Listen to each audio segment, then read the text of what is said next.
अगर मैं कह रहा हूं यहां खड़े होकर एडवोकेट चंद्रशेखर आजाद कि यहां से संसद तक आदमी आदमी होगा तो आदमी आदमी होगा, मेरी बात को आप याद रखें।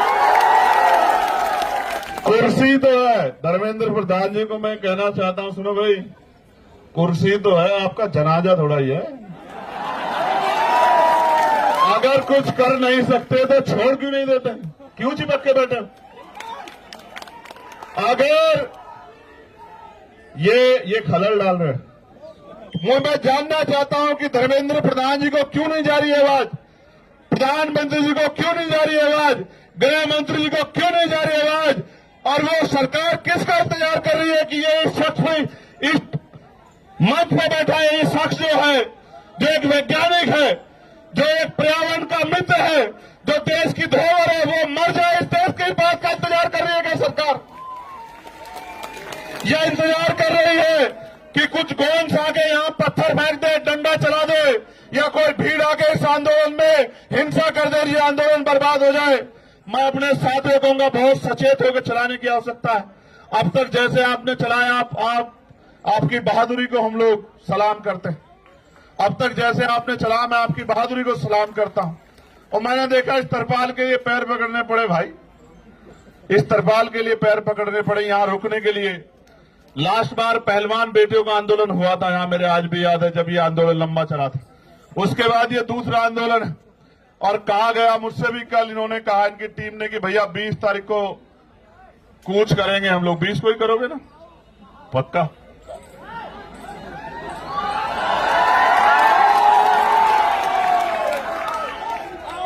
तो लिखो, नोट करो कि 20 तारीख को कूच करेंगे, मेरी बात को आप याद रखें। मैं 20 तारीख को ही आता, मेरा भरोसा करो, मैं 20 तारीख को ही आता। मैंने किसी को कहा भी नहीं आने के लिए, आप जानते हो, मैंने किसी से नहीं कहा कि आ जाओ, लेकिन इनकी वजह से आना पड़ा, इनकी वजह से आना पड़ा। मैंने इनसे कहा कि जाओ, उनसे कहो कि वो अनशन त्याग दे, देश को उनकी जरूरत है, युवाओं को उनकी जरूरत है। और इन्होंने कहा कि वो तो नहीं मान रहे। मैंने इनसे कहा मेरा संदेश देना कि उनका भाई इनसे कह रहा है कि त्याग दो, तो संदेश ही आया कि नहीं, वो नहीं छोड़ रहे अनशन। तो मैं आज इनसे नहीं कहूंगा अनशन छोड़ो, मैं बिल्कुल नहीं कहूंगा। मेरे आज भी याद है जब शहीद आजम सरदार भगत सिंह जेल में थे, उनके पिताजी चले गए एप्लीकेशन लेके अंग्रेजों के पास कि इनकी सजा माफ कर दी जाए। तो मुझे याद है शहीद आजम सरदार भगत सिंह जी के वो शब्द अपने पिता से, जब उन्होंने कहा कि आज आपने मेरी पीठ में छुरा घोंपा है, जिनके खिलाफ मैं लड़ रहा हूं, आपने उनके आगे कमजोर पड़ने का काम किया, आज आपने मेरे आंदोलन को कमजोर किया, मेरे संघर्ष को कमजोर किया है। तो मैं लड़ने वाला व्यक्ति हूं, मैं इनका संघर्ष कमजोर नहीं करूंगा। अगर इनको कुछ होगा तो इसका खामियाजा इस सरकार को भुगतना पड़ेगा, मेरी बात को आप याद रखना। हमें इनको मनाने की जरूरत नहीं है कि ये अनशन त्यागे, देश की सरकार से सवाल पूछने की जरूरत है कि वो इस डिक्टेटरशिप को क्यों कर रही है। जो शिक्षा मंत्री पेपर नहीं बचा सकता है, वो युवाओं का भविष्य कैसे बचाएगा, इस बात का जवाब शिक्षा मंत्री जी को देना पड़े। मैं फिर आपसे कह रहा हूं, ये आंदोलन युवाओं के भविष्य को बचाने के लिए, और मैं देश के हर एक युवा से कह रहा हूं, जब ये लड़ सकते हैं जिनको नौकरी नहीं चाहिए, जिनको पेपर नहीं देना, तो आप भी लड़ सकते हो। इसे इतना बड़ा करो आंदोलन को, क्योंकि ये लोकतांत्रिक व्यवस्था है, ये संवैधानिक देश है। जब आंदोलन बड़ा होगा, मैं गारंटी से कहता हूं कि सरकार झुक जाएगी। हमने पहले भी सरकार को झुकते हुए देखा। किसानों की शहादतें याद करते हुए मैं कहना चाहता हूं, उन किसानों को नमन करते हुए हमने सरकार को झुकते हुए देखा है। ये तो एक केंद्रीय मंत्री के पद से इस्तीफे की बात, ऐसे कितने ही मंत्रियों को लगातार इस्तीफे देने पड़ेंगे जब जनता खिलाफ हो जाएगी, मेरी बात को आप याद रखें। कुर्सी तो है, धर्मेंद्र प्रधान जी को मैं कहना चाहता हूं, सुनो भाई, कुर्सी तो है, आपका जनाजा थोड़ा ही है। अगर कुछ कर नहीं सकते तो छोड़ क्यों नहीं देते, क्यों चिपक के बैठे? अगर ये खलल डाल रहे हैं, एक बार जो कह दिया जाए वो माना जाए, उसके बाद दोबारा कहना पड़े तो ये अनुशासन के बाहर।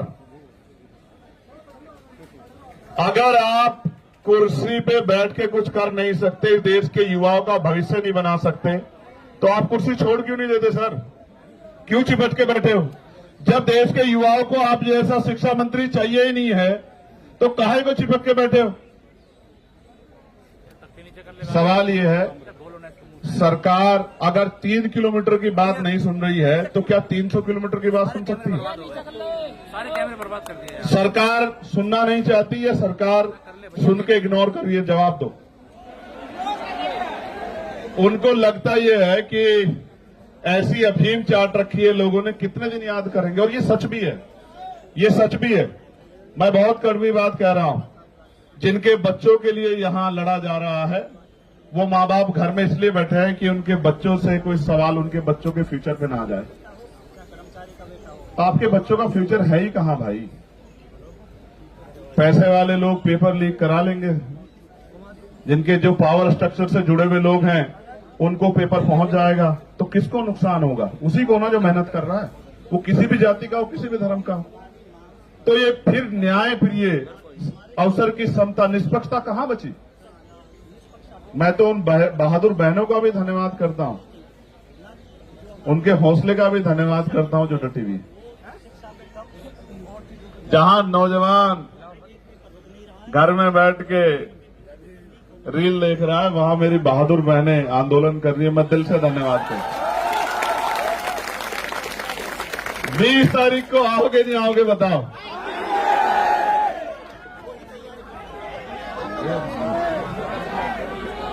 देखो एक चीज जानो, मैं इस आंदोलन पे कोई सवाल ना खड़ा हो, मेरी नैतिकता ये कहती है किसी वजह से इस आंदोलन पे कोई सवाल ना खड़ा हो। जब मैं वहां आया ना तो अपनी पार्टी, अपने तमाम मन की इच्छाओं को मैं वहां रख के आया। किसी भी पवित्र आंदोलन पे सवाल किसी की वजह से नहीं खड़े होने चाहिए। हर व्यक्ति की जिम्मेदारी बैठती है, वो किसी भी पार्टी का हो। वो जब यहां आ जाए इस आंदोलन में तो वो छोड़ आए उसको। वो इसलिए आए क्योंकि उनसे पहले लोग लड़ रहे। जो काम हमें करना चाहिए था वो काम ये टीम कर रही। ये हमारी जिम्मेदारी थी। हम सपने दिखा रहे हैं, हमें लोग वोट कर रहे हैं, हम लोगों के बीच जा रहे हैं, ये हमारी जिम्मेदारी। इसलिए मैं तो आ जाऊंगा। और मैं तो फिर कह रहा हूं, मैंने उस दिन भी कहा मेरठ में जब मैंने उनकी हालत देखी कि मैं तो बैठ जाऊंगा। मैं बैठ गया तो फिर ये सरकार को भारी हो जाएगा, क्योंकि अगर मैं बैठूंगा तो जितना यहां ये इसका पूरा क्षेत्रफल है, इतने लोग तो रात तक आ जाएंगे।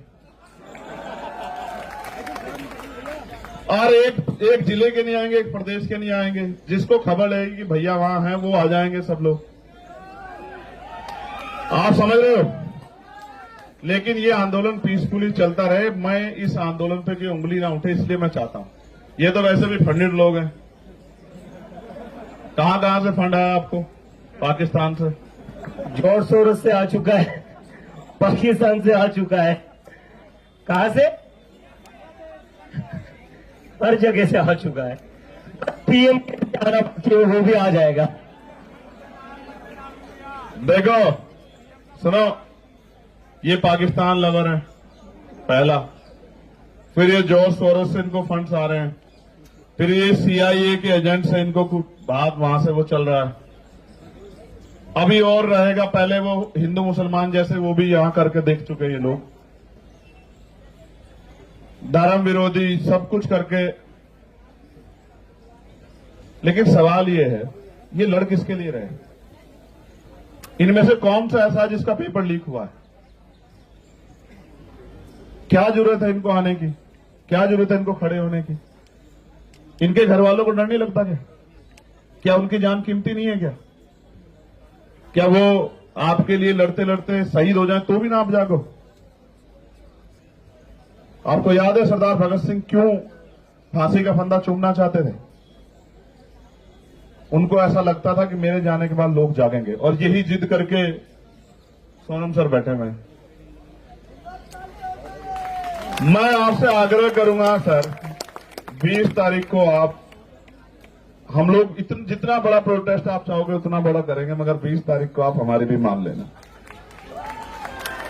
आप आदमी बता दो कितने चाहिए 20 तारीख के प्रोटेस्ट में आपको, और बताओ कि यहां से वहां तक संसद तक आदमी चाहिए, आप बताओ।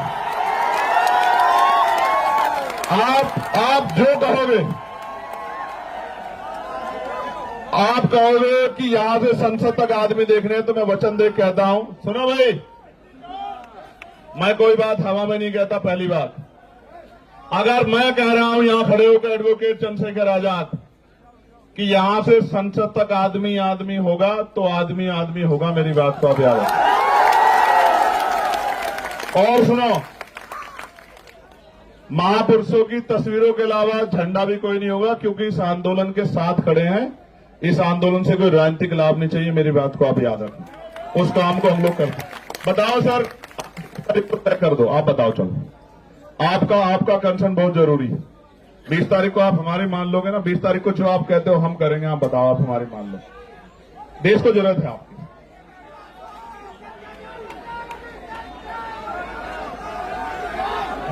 आप 20 तारीख को हम कर रहे, आप चाहते हो 20 तारीख को हम लोग जीत जाएं?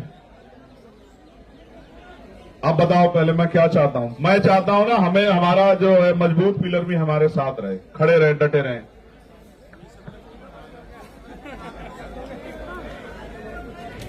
फिर हम विजय दहिया का डांस भी देखेंगे यहां 20 तारीख की शाम में।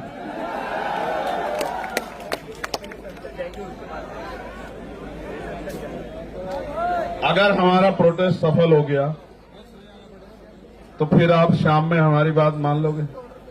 पक्का? ये डांस दिखाएगा शाम में, विजय डांस करके दिखाएगा शाम में। विजय आपका नाम? देखो, 20 तारीख को प्रोटेस्ट होगा तो प्रोटेस्ट होगा, और ऐसा प्रोटेस्ट होगा कि पिछले 10, 12, 15 साल में तो ऐसा प्रोटेस्ट दिल्ली में नहीं हुआ होगा।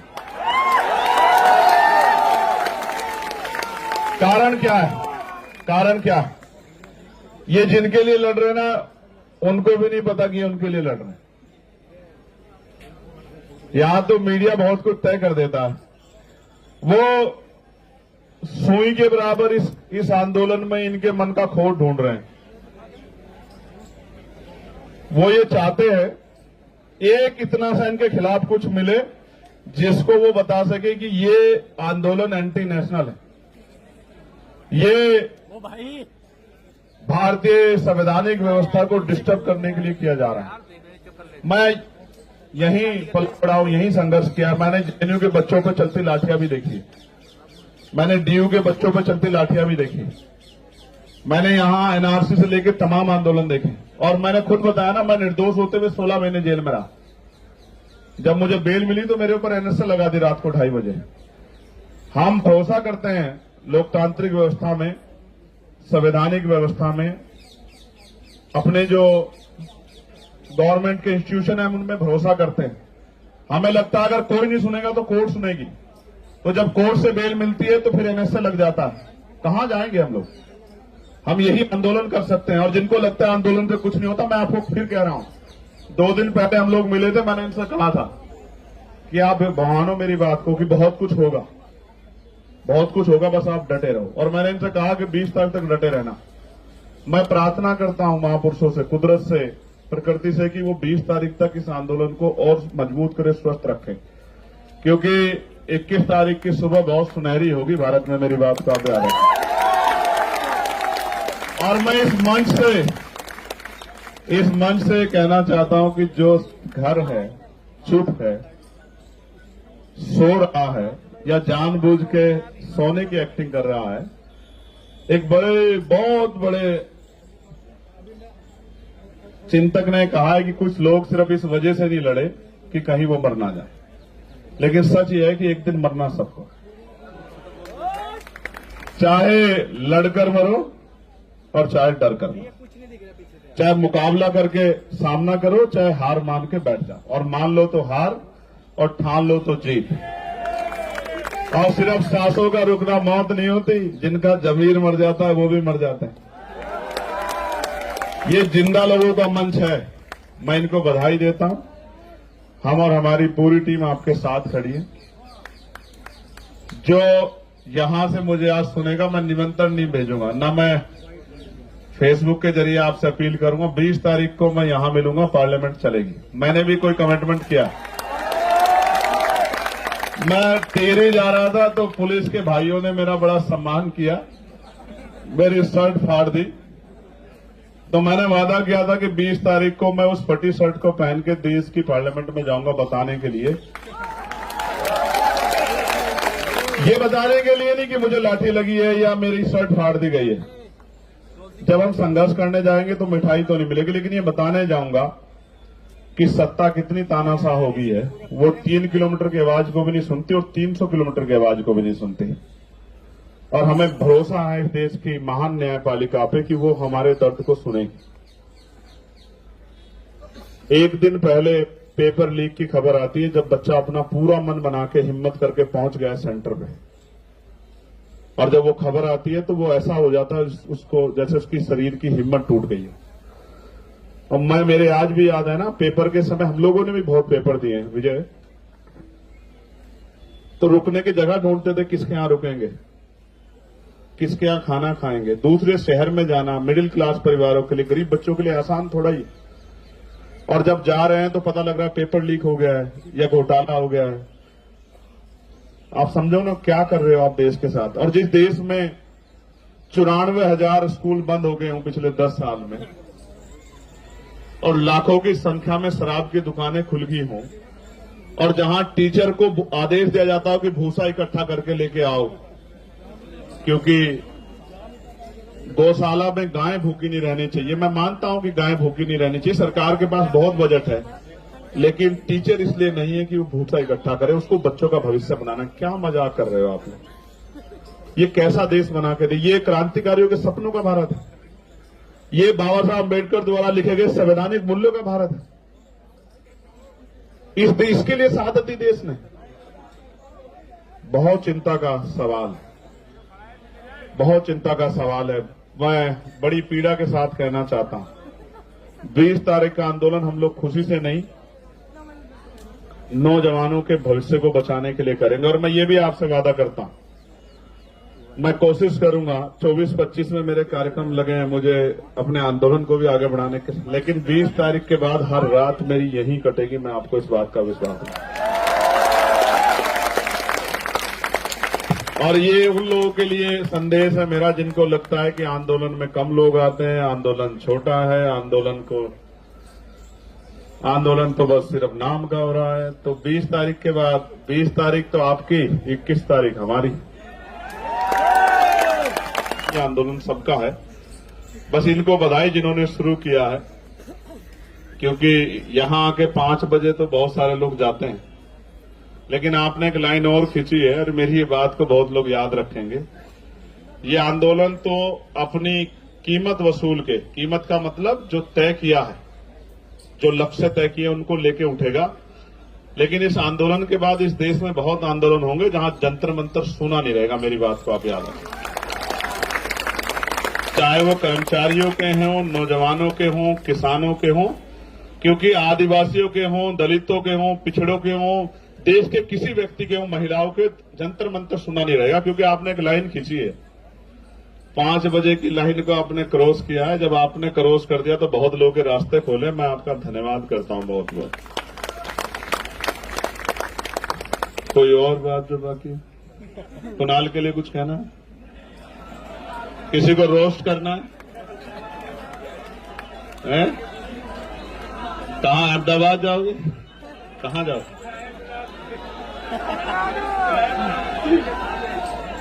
नहीं, देखो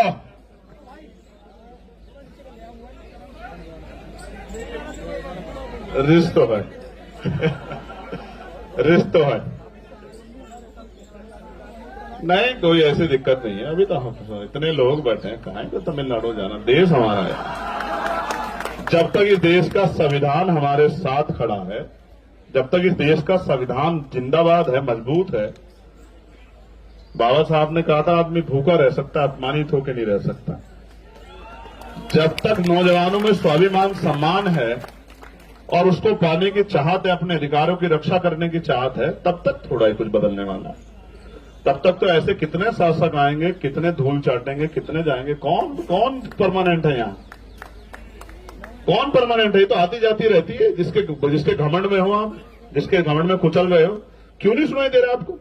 17 दिन में नहीं सुनाई दिया। मुझे तो ऐसा लगता है हुकूमत इंतजार कर रही है कि इनको कुछ हो जाए, क्योंकि देश के लोग 2-3 दिन जागेंगे, उसके बाद फिर सो जाएंगे और बाकी काम जो है हमारा महान मीडिया कर देगा। मैं तो समझता हूं सरकार के आधार पर, क्योंकि मैंने तो अपनी आंखों से देखा किसानों के आंदोलन को 13 महीने सड़कों पे, उन पर चलती हुई लाठियां, उनका बहता हुआ खून की शहादतें मैंने अपनी आंखों से देखी और एक शब्द नहीं कह पाए देश के प्रधानमंत्री उनके लिए।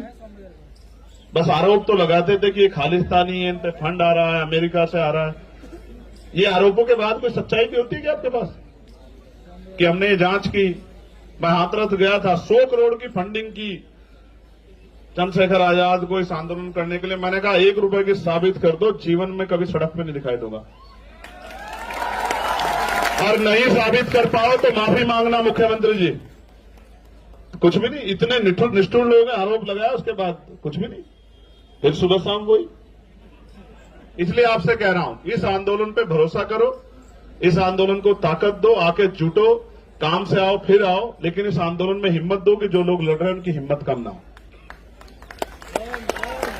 मैं आप सबका बहुत बहुत धन्यवाद करता हूं। मेरी बहुत सारी मंगल कामना, ये आंदोलन कामयाब हो। जय भीम, जय भारत, जय संविधान। आप सबके लिए बहुत बहुत मंगल कामना।